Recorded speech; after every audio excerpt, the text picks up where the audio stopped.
So your decision to kick 3 points instead of go with 5 points. Go with 5 points, and touchdown has to beat you. Doug, talk about the adversity that you guys face in this game down and clinching a first-round bye. Well, yeah, first of all, anytime, that's what I told the team at the end of the game in the locker room, that, anytime the Giants and Eagles play, it's always going to be a battle, regardless of records, throw everything out, and it becomes a sort of a slugfest. And, 2 weeks in a row for our team to really find a way to, a week ago, play well enough, and then come back this week and really don't play great, but still find a way to win the game. Players have made plays all year. They continue to make plays, but plenty of mistakes to go around that we got to definitely clean up moving forward. Play shots seemed to be an issue throughout the day today, but it hadn't been at all the rest of the season. Is that attributable to? Really, no, it wasn't. Nothing on Nick. Nothing on, getting plays in. A lot of times, if you notice too, just our overall energy, just getting guys back to the huddle a little bit. We just I gotta do a better job during the week of coaching that up and making sure our guys get back to the huddle in time. And the other thing too, when there's chunk type plays too, that clock's moving, and we just got to be a little more sense of urgency in those situations. What was your assessment of Nick's play? I thought he played well, really well. I mean, I'm sure, there's some things that he would like to do over. Obviously, each game is going to be that way, but I thought he handled himself extremely well. A lot of poise back there. Took some shots today and bounced up, and did a nice job. You concerned at all about the defense? Because they said earlier in the week they didn't like how they played against the Rams, and then today gave up a lot of yards to the Giants team that hadn't been putting up there. Yeah, no, I'm not. I'm not concerned. I mean, these guys understand. I mean, they really do. If you're in that dressing room a few minutes ago, you know, the players know. They got to clean some things up, obviously, and we can't have 10 penalties and expect to win too. And then some. We couldn't get off the field on third down. That's always been something that we've kind of been good at on defense. And but I'm not concerned. As far as special teams, a blocked field goal, blocked extra point, blocked punt, did you see something going into the game? Or was it just something that happened over the course of the game? Well, Phip studies the protections and had a couple different wrinkles in there. And then, Barnett's blocked a couple already this season and got one. Malcolm got one, I believe. And then just the rush on the punt, was just a thing of beauty. Executed well, the scheme, and just things to kind of change it up. And like I said, Phip does a good job of understanding protection and designing some rushes to do that. Doug, what have you played 3 games in a row on the road, stayed out on the West Coast, lost your starting quarterback, and you won 2 out of 3. What have you learned about your team over the past 3 weeks? Yeah, it's it's a tight group. It's a real tight group. It's a family atmosphere. This is a band of brothers. Those are just not, they're not words. I mean, those guys really believe that, and coaches and players really buy into everything that we're doing. We've had a tough stretch, these last 3 weeks, but to go 2-3, or 2-1 rather, in these last 3 games, I think it's just a credit to the players, the coaches, and we still have everything right in front of us. Obviously, got a great opportunity Christmas night to do some more in the postseason. So. Get a bit longer week, get the guys rested and ready to go. Doug, what was the game plan coming in offensively in terms of balance? I mean, did you feel like you had to run more, and pass more, despite the calls for you to run more?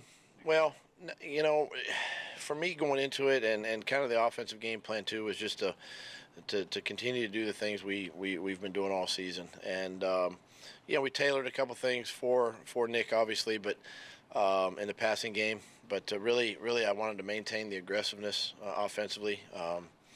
Again, too, you want to try to establish the run best you can and get that thing going, and then play action pass. But we got down so fast that again, there was no panic. We just one play at a time and worked ourselves back into it and won the game.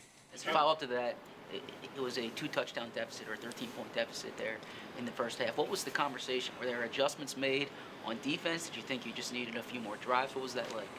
No, I mean, really, we just had to make a play. We couldn't get off the field. I think it would, their first 5 third downs, I think, they converted, and they were, what was the number? Third down, 10 for 18. I mean, there's your story right there. You just can't get off the field, and you just got to make a play somehow. And we had some secondary penalties, and just couldn't get off the field. And those are things that are critical errors that then we had offsides on a punt return, that gave them a new set of downs. So you can't do that thing. You can't do it. You gotta be smart, know the situation, obviously, and we got it. We gotta get it fixed. 4 red zone touchdown passes. You guys have had success down there all season. And it's not like you've even missed a beat with Nick in there. I mean, what has been the secret to your success inside the red zone?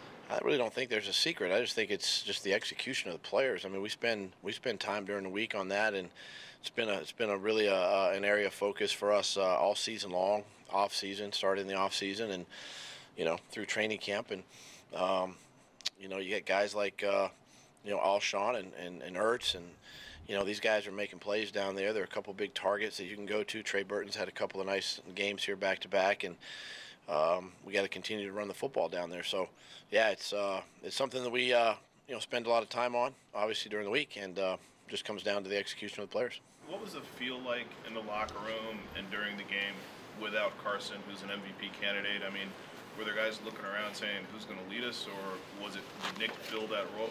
What was it like? How was it different this week versus the last 13? Yeah, I'm sure Carson probably reached out and to all his players, and offensively probably wished them well, but there was no, because they spent the whole week with Nick, so there might have been a little bit of that, like, okay, how are we going to play? What's going to happen to start the game? But we just go right down the field, and Nick had the hot hand early and just kind of maintained it throughout the game. And really, I think this was just it's a great win, not only for the team but for Nick too, and for the guys. Was it important for Nick to have a lot of plays called for him early? It seemed like it was. We kind of expected, okay, you're going to run the ball a lot, protect him, and your offensive line is what it is. It seemed like there was a concerted effort to either not stray or maybe even emphasize the pass to get Nick sort of into the offense to establish that identity. Was that part of your thinking during the week? That was part of my thinking, and to go tempo, in the first quarter, to kind of hurry things up a little bit and move down march down the field. It settles your quarterback down, it settles your offensive line down, and really kind of gets everybody into rhythm. And we did that a couple of times in the game tonight or this afternoon. And I just my gut was, I'm gonna maintain my aggressiveness. I just, as a play caller, I didn't want to take a step back, and to go, okay, we got to do this, we got to run the ball more, I didn't want to do that, and I told the team that, that I was going to stay aggressive and play calling and still push the ball down the field and take shots when we had them, and then still do the run game. So why'd you go with Chance over Isaac, and how did you think Chance played? Well, I got to evaluate the film, obviously, but I think just overall he got edged a couple of times today, but after I watch the film, I can give you a better evaluation, tomorrow. But I think overall, pretty well. Follow up to staying aggressive, as Marcus said. Is that a message to the team as well? Because you said during the week nothing changes, but you can say that and lose an MVP. Was that a conscious decision to show everybody like we're moving forward, nothing changing? You have to. I mean, it's been this way all season. So we lost our quarterback, our left eye. I mean, the injuries we've had and we've been faced with, but we're 12-2 for a reason, and I've got to maintain that edge. The players have got to maintain that edge.